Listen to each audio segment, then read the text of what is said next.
In this video, we want to talk about either. Okay, so let's assume we have some data, and that data might be an int or a string. Well, how would we construct a data type for some data? Well, let's make an observation that on the left side we have ints, and on the right side we have strings. So now we could create a data type like this, where we create a left constructor that has an int as its field, and a right constructor that has a string as its field. Great. So that's fine, and now we have described some data, but what if we wanted to do that in a more polymorphic way? Well, then we could do it like this, where we define an either data type that has two type variables, a and b, and the left is, either a, or the right is b. Okay, and now the sum data can actually be defined as a type alias. And I think a nice touch or a nice side effect of this is that we sort of semantically tell ourselves that some data equals either int or string. And I think that's a nice touch.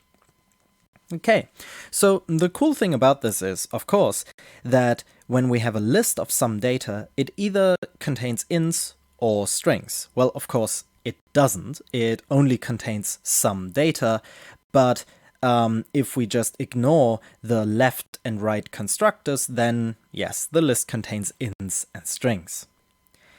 Okay, so of course, the either data type is already built into Haskell since it is really helpful and you can import it with data.either. So now the question is, what functions does this module provide? And we will go over all of them. So some of them are really trivial. So lefts and rights, for example, take a list of eithers and then just filter the lefts and rights. And that's about all they do. IsLeft and isRight tell you if the constructor use is left or right. This could be used in a filtering, for example.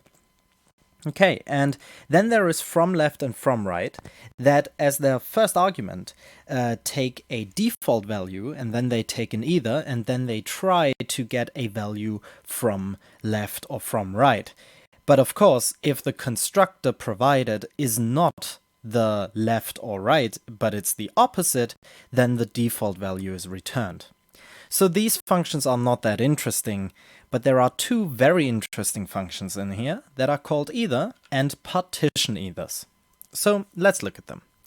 Either is interesting since it takes two functions and one either and then returns some c. Now the way you have to interpret this is that if the input is a left, the first function is applied, and if the input is a right, then the second function is applied. So this is a way of working with eithers totally independently, whether they are lefts or rights. We don't really care about that. The only thing we care about is that we have functions for both cases, and then we have the either as an input, and then we have some output which in both function applications have to have the same type. That is very important. But other than that, you can use this either in, for example, a mapping or a folding. Okay, so let's look at an example how to build a function with either. So in this case, we still want to look at an either int string. And yes, in this case, we have one function that takes its argument and simply ignores it and returns a string, which is called number. And otherwise, we just return the value within that constructor. And as we can see here, if we apply it to left one, we return number. And if we apply it to right hello, we of course get the hello. Right, so it's important to keep in mind that either actually removes the constructors. The left and right constructors are removed when applying these functions. You would have to reintroduce them in the functions or in the return value of the functions if you want to keep them. Okay. And now we want to look at partition ethers, since this is also a very important function. If you have a list of ethers, you might want to separate them. You might want to separate the lefts from the rights. And this can be done with partition ethers. I just want to show an example because that's basically all you need. So let's look at this example where we have some lefts with ints and some rights with strings, and in this case partition ethers will partition them into two lists that on the left side contain all the left values and on the right side contain all the right values. Great, right? So ethers and partition ethers can be used in order to work with the ether data type completely independently whether it is left or right. That is the important thing. So when using the functions that that were shown, we don't really care whether we have a left or right. We just care how to separate them or how to work with them independently. And that's really cool. So now the question might be, why do we even do this? What do we need data.ether for? Well, we can do error handling with it. So think about it.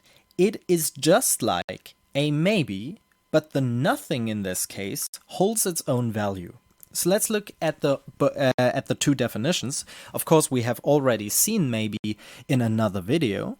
So when we look at those two types, they are, well, basically the same. The only difference is that the left in this case holds its own value for either, and the nothing in the case of maybe holds, well, nothing.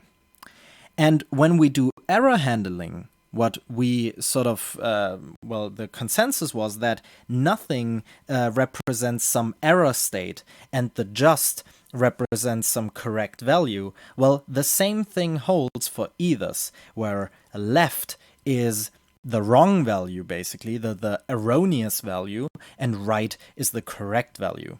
Of course, you don't have to do it this way. Left could be the correct value and right could be the faulty value, but the consensus is that we should use left for the faulty or erroneous value and right for the correct value.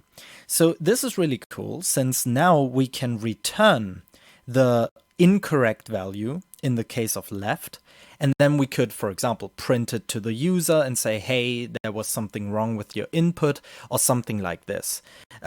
Before, when we only handled it with maybes and we just returned a nothing, we discarded the wrong value, which is not always what you want. And sometimes in Haskell projects, what you see is that people work with maybes, but then they still return the wrong values since they need it for printing, for example. Well, you can very elegantly do this with either.